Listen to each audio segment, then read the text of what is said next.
उनके खिलाफ कुछ बोल के मैं बदमजगी पैदा नहीं करना चाहता। ये कारवा बढ़ता गया, जीतते गए, जीते हारे, लेकिन जितने कार्यकर्ता यहां बैठे हैं, मैं उनसे एक निजी अनुभव साझा करना चाहता हूं कि एमसीडी का चुनाव एक सामान्य घटना है। इसके बाद अगला चुनाव आएगा। एमसीडी खत्म होते ही पंजाब जीतने के बाद, गोवा जीतने के बाद आपसे कहा जाएगा गुजरात चलो, हिमाचल चले जाओ, फिर लोकसभा के चुनाव आ जाएंगे। वो ठीक पीछे बैठा हुआ कार्यकर्ता, वो पानी पिलाता हुआ कार्यकर्ता, वो महिला मोर्चा में काम करती हुई लड़की, वो 5-6 साल तक यही सोचती रहेगी, 7 साल। तो अगर अच्छे अस्पताल बने, अच्छी क्लास चले, उससे हम गर्व का अनुभव करें कि हमारे जिताए हुए नेताओं ने शानदार काम किया, तो हमारा नेता अगर किसी दिन किसी, ये भी लोकप्रिय है, ये भी मंत्री हो सकता था, लेकिन हम चाहते थे कि सरकार, कार्यकर्ता और जनता के बीच में एक संगठन हो। जब जब सत्ता अहंकार में हो, हमारी भी हो सकती है और हो जाती है कई बार, उसको आईना दिखाने के लिए संगठन बीच में आया और बताया कि हम संगठन के लोग हैं, हमारी वजह से। और ये साहस आप में तभी पैदा होगा जब आप इस सरकार के दरवाजे पे कुछ मांगने न जाओ। हमारी सरकार के लगभग सभी मंत्री बैठे हैं। मैंने सैकड़ों क्या कितनी हजारों रैलियां की होंगी। मुझे एक मंत्री बता दे मैंने कभी किसी के काम के लिए न फोन किया, मैंने कभी सेक्रेटरिएट में चाय भी पी हो, कभी विधानसभा का पानी भी पिया हो, लेकिन यहाँ एक एक कार्यकर्ता जानता है कि अगर कार्यकर्ता के हक की बात है तो इन मंत्रियों से छोड़ो, उनके मुख्यमंत्री तक से लड़ने का हिम्मत हम रखते हैं। उससे इसलिए जितने कार्यकर्ता हो, ये लोग कह रहे हैं कि सवाल मत उठाइए, क्यों ना उठाएं भाई।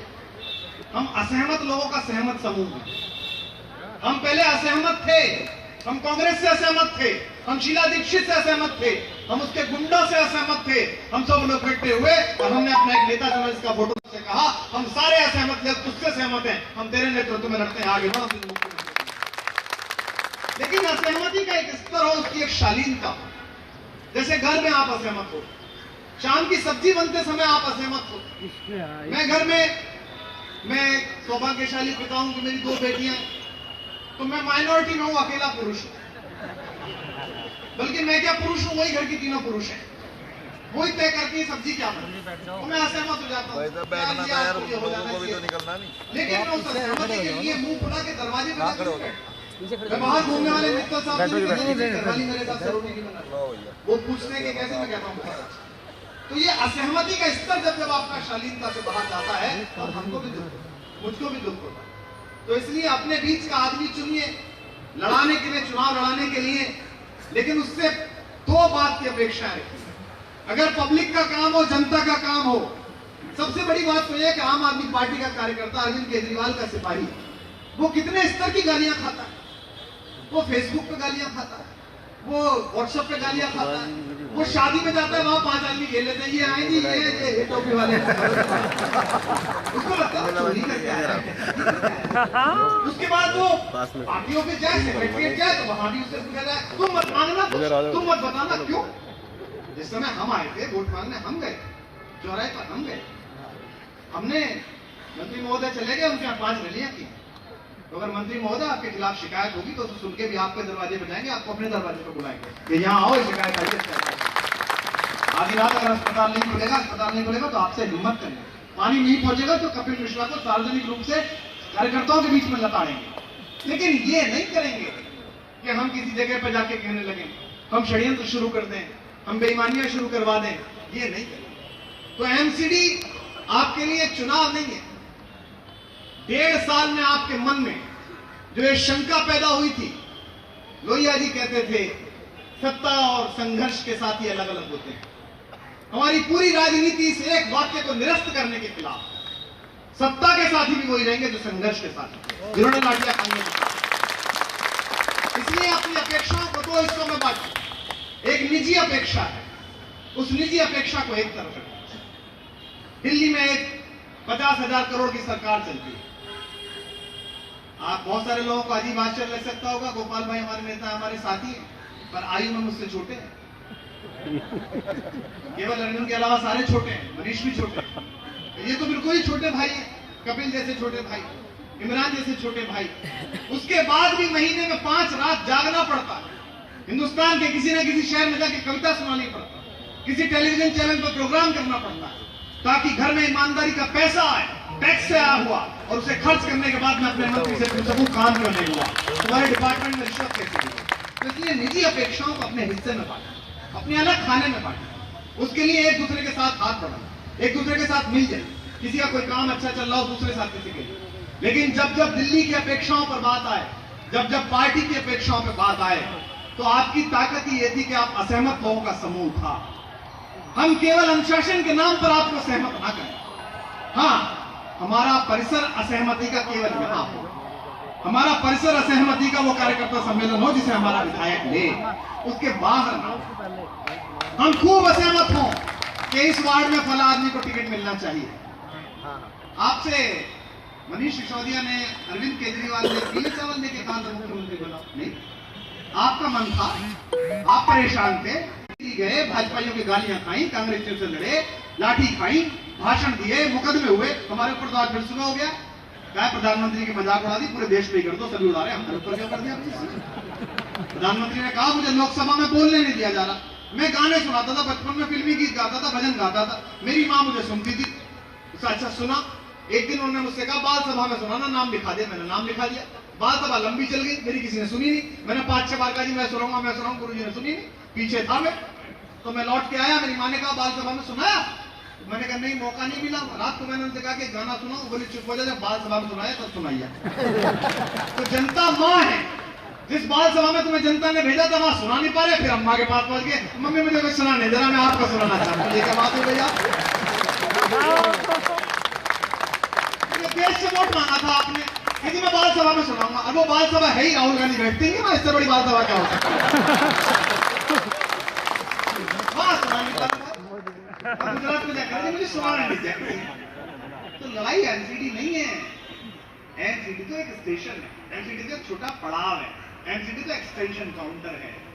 लड़ाई ये है कि इस देश में असहमतियों का जा रहा है। लड़ाई ये है कि आपके मन में आता है फेसबुक पर एक बात लिख दूं, आपके मन में आता है चलती मेट्रो में एक बात कह दूं, पर आपको लगता है 4 भाजपा गुंडे पीठ तो नहीं देंगे, गाली तो नहीं करने लगेंगे। ये महिलाएं हमारी बहनें बेटी, इनके मन में आता है शादियों में कह दें, पूछ लें मुकदमे कैसे कैसे हुए, सब पर है जितने बैठे हैं, एक जो जो बचाओ वो निकम्मा, हम तो बताती है, हम तो इनसे सबसे योग्य हैं। ये ऐसी थोड़ी बड़े भाई कह रहा है, रिस्पेक्ट कम है, जिस दिन ज्यादा हो जाएगा हम इसे नेता कह लेंगे, हमारा नेता चलिए पर इसके क्या रहे बेटा बहुत पीछे है, अभी आपका 87 है, आज सुबह एक और हुआ है मुकदमा, 88 हो गए, जब शतक भी बनेगा, एनसीडीएस बन जाएगा, कोई दिक्कत नहीं। इनसे नहीं करना है, ये महत्वपूर्ण नहीं है। महत्वपूर्ण यह है कि आपको आपकी बात कहने से रोकने के लिए एक षड्यंत्र किया जाए, और रोज का काम है, रोज नया थिएटर है।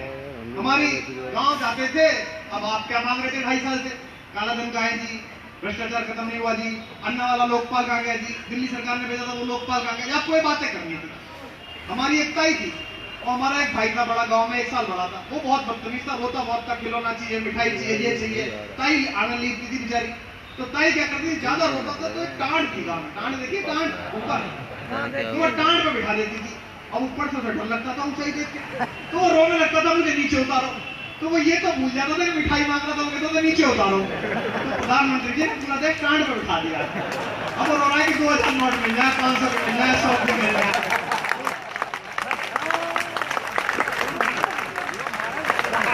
ये नहीं कह रहा कि रोटी कहाँ है, बेरोजगारी क्यों नहीं उठ रही, पूरा देश टांड पे बिठा दिया। मित्रों 30 के बाद उतार लूंगा, बस 30 पे बैठा रहा है, 30 के बाद। तो ये बड़ी समस्या है, और इससे आपको लड़ना है।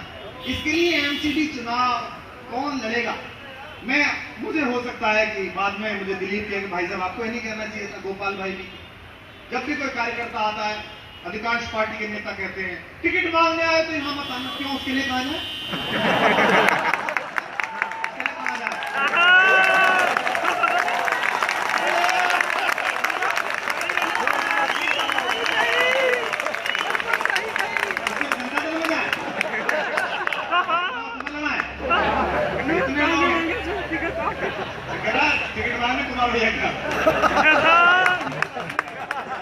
मेरा कहना है कि टिकट मांगिए, लेकिन वही बात जो मनीष ने कहा, जो बात कपिल ने कहा, जिस दिन वार्ड के 10 लोग कहने लगे आपके अलावा नहीं कर सकता, यदि आपके अलावा कोई नहीं कर सकता,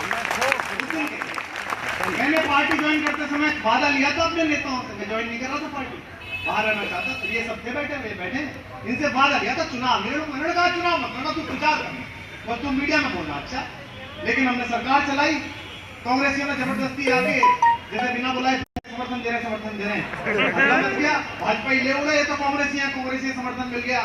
हमारे यहाँ 2 बुद्धिजीवी थे, वो बोले कि जी कांग्रेस से जब तक नहीं लड़ते दिखोगे तब तक कुछ नहीं होगा, और कांग्रेस से लड़ना चाहिए, राहुल गांधी के खिलाफ एक बड़ा नेता बनना चाहिए, पॉपुलर नेता। तो जैसी लड़ने की बात है वो पॉपुलर होने बंद हो गए थोड़ा। हम तो पॉपुलर नहीं है, कुमार पॉपुलर ऐसे लड़ा। लेकिन आम आदमी पार्टी के कार्यकर्ताओं, चुनाव लड़ने का मन नहीं था, लेकिन आप कार्यकर्ता के हैसियत से कह रहा हूँ, कार्यकर्ता हूँ, ये सब होंगे मंत्री, अकेला कार्यकर्ता हूँ, इसलिए कह रहा हूँ साथ से आपके साथ 5 महीने भेजा था अरविंद केजरीवाल ने, 5 महीने दिल्ली लौट कर नहीं आया था, वही जाके गया था, हारा था जीता वही था।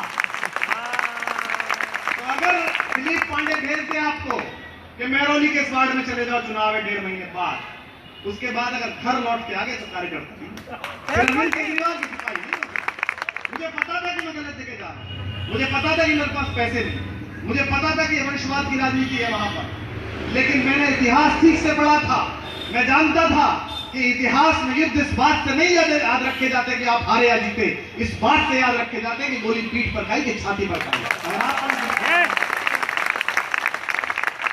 अगर सेनापति ने युद्ध में काम दिया कि जाओ हरावन रास्ता तुम्हें बनना है, और जहां लोग बैठे जो दूसरी जगहों से आए, राजस्थान में जब लड़ाइयां होती थी तो महाराणा की फौज में चुनावत और शक्तावत 2 चलते थे, और सबसे आगे हरावल चलता था। हरावल वो जो सबसे ज्यादा कटेगा, सीधा डायरेक्ट तलवार चलेगी, और हरावल में कौन लड़ेगा इस बात से लड़ाई होगी, मैं लड़ूंगा मैं लड़ूंगा मैं। जिस दिन युद्ध में ये भाव आ जाएगा कि वहां प्रदर्शन करने जाना है, ये समस्या क्या हो गई, चुनाव आते सरकार आते ही हमें ऐसा क्या हो गया। यही लोग हैं ना जिनके लिए ऑटो वाला कौशाम्बी में ऑफिस होता था और गुड़िया का बाप वहां चला आया था। तो यही आप लोग हैं ना कि आपने रात भर में 10,000 लोग इकट्ठा कर दिए थे थाने, यही आप लोग हैं ना। अभी क्या हो गया कि आपके मुकदमे चलते हैं और उसके बाद आप 200-500 आदमी जुटाने के लिए दिलीप को पसीने आ जाते हैं, हर विधायक से संगठन से कहना पड़ता है। उसका कारण है कि आप खुद कन्विंस नहीं है। आप क्या कन्विंस, आप सबसे पहले खुद कन्विंस होइए, रोज आईने में मुंह देखिए और कहिए कि मैं देश की सबसे शानदार और उसूलों पर चलने वाली पार्टी का कार्यकर्ता हूं, किसी की औकात नहीं है मेरे सामने, किसी भाजपा कांग्रेस की औकात नहीं है कि हमसे संवाद कर सकते। मुकदमों से क्या हुआ, आपका फायदा हुआ, आप डर जाते। मैं अक्सर कार्यकर्ताओं से सीधे मिलता हूं, मेरे यहाँ कोई समय सीमा नहीं, डर जाते थे। भाई साहब वो जर्नल पे मुकदमा हो गया, कुछ गड़बड़ तो नहीं है, भाई साहब वो जितेंद्र पे हो गया, भाई साहब वो कपिल पे हो गया, कैसे मुकदमे बताइए। सोमनाथ भारती, उनकी अपनी पत्नी से अनबन होगी, भाई किसकी नहीं होती, हमारी तो होती। देर से पहुंचो काम वाम करके, उसके बाद भी खाना भी क्या खाना गड़बड़ी करके नाटक नहीं करिए था क्यों आया। लेकिन प्रधानमंत्री जी आपकी पुलिस ने उसे भी जेल में डाल दिया। जिस जो भाई पत्नी से सबकी होती है, आप अपनी रख के देखो, आपकी से भी होगी, रखो नहीं।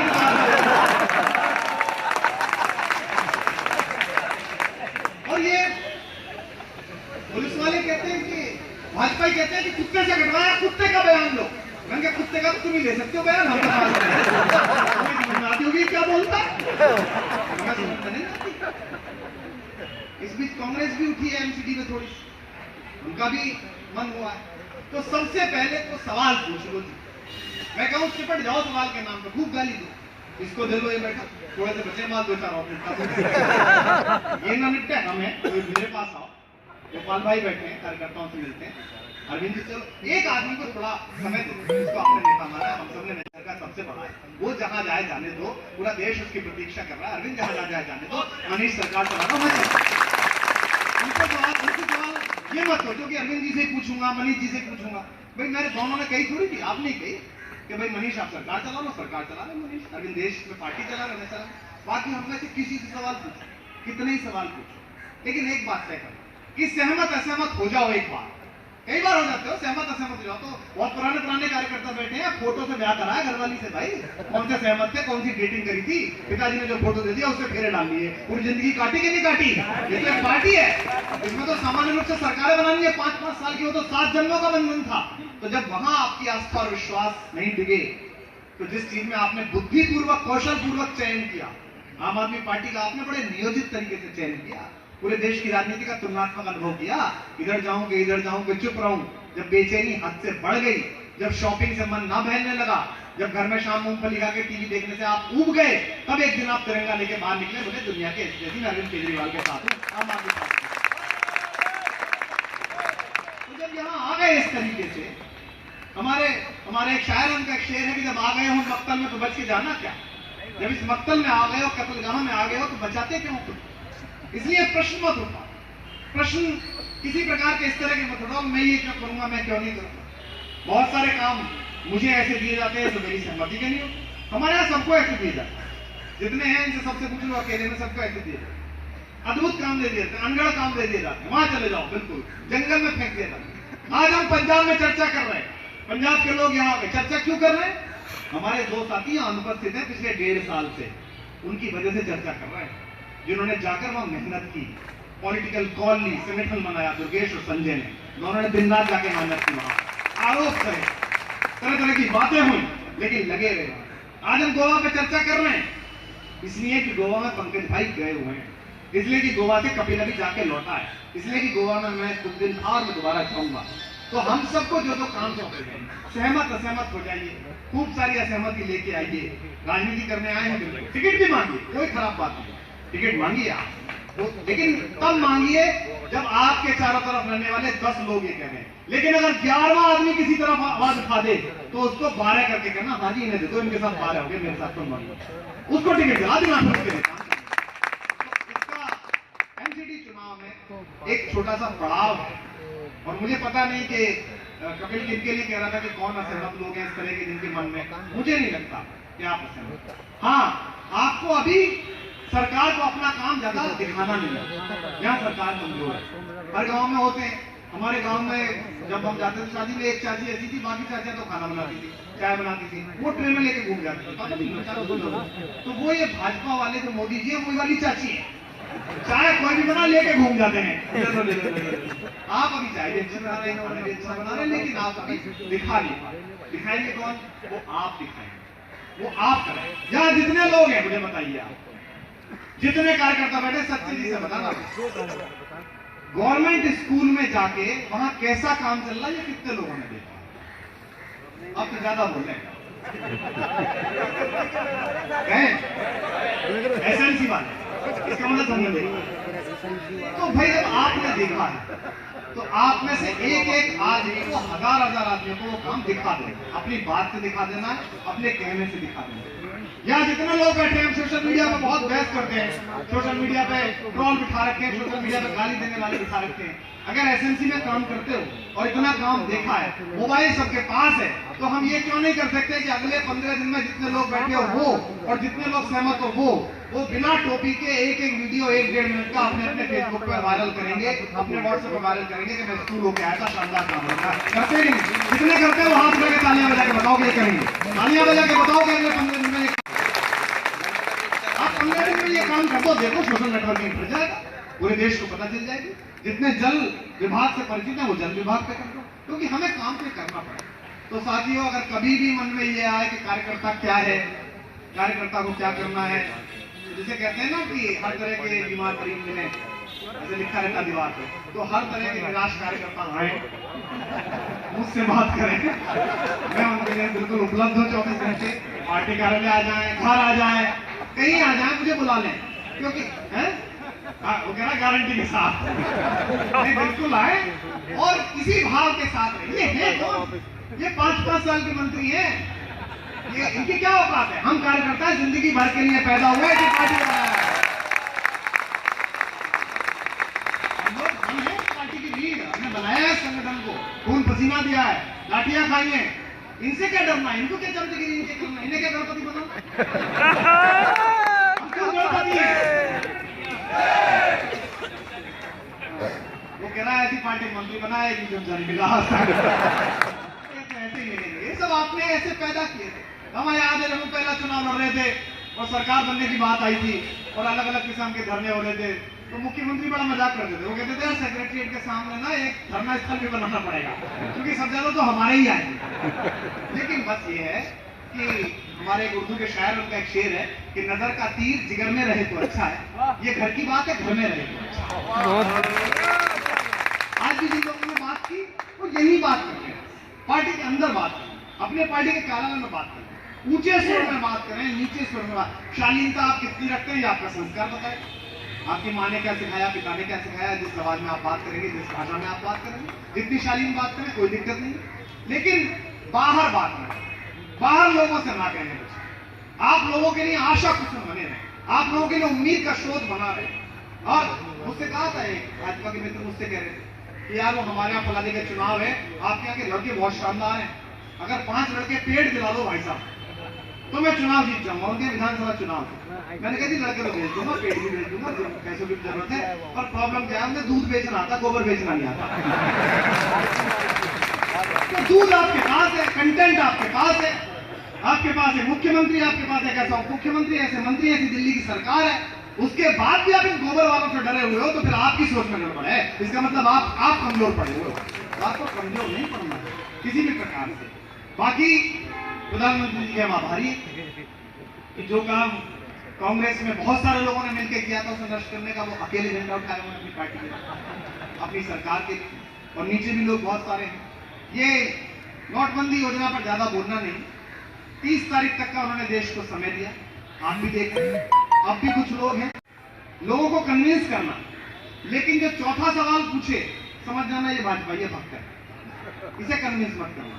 भक्तों की हालत यह है कि भगवान ना करे, ईश्वर ना करे, प्रधानमंत्री जी के हाथ से कभी कोई कत्ल भी हो जाए तो भक्त ये कहेंगे मोक्ष दिया है, ये सीधा स्वर्ग जाएगा। और आप उनसे बहस करोगे क्यों, रामचंद्र ने तो मारा था, रावण बड़ा हो गया क्या? उनकी भक्ति का कोई इलाज नहीं। उन्हें रहने दो, कितने 31%, बाकी 69% कौन है? आम आदमी, आप सब लोग।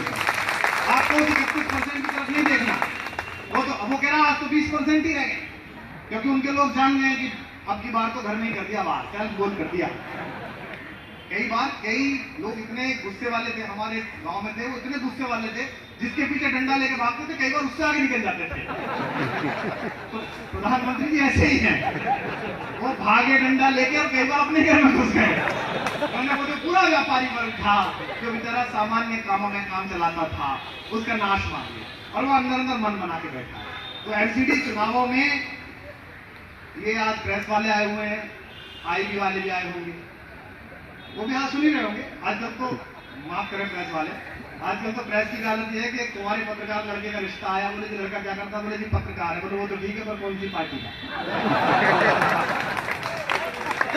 तो जिस पार्टी के भी पत्रकार आए वो जाके भी बता दें कि भाई रो लो, पीट लो, आरोप लगा लो, 15-20 और गिरफ्तार कर लो, कुछ कर लो, एलसीडी में तो वही झाड़ू लगने वाली है तुम्हारी विधानसभा में हुई। क्योंकि कुछ भी ले आओगे, ये कहां से ले आओगे तो बैठे, ये कहां से ले आओगे तो सुबह से निकल जाते। संडे के दिन कोई कार्यकर्ता सम्मेलन करके दिखाते, विधायक फोन करे तो 4 गालियों पर सुनाएगा सामने बात, क्योंकि तेरे कारण संडे बिगाड़ू। लेकिन ये वो है जिन्होंने कहा कि सब नौकरियां भी करते हैं, कुछ भी करते हैं, संडे के दिन अगर करते हैं।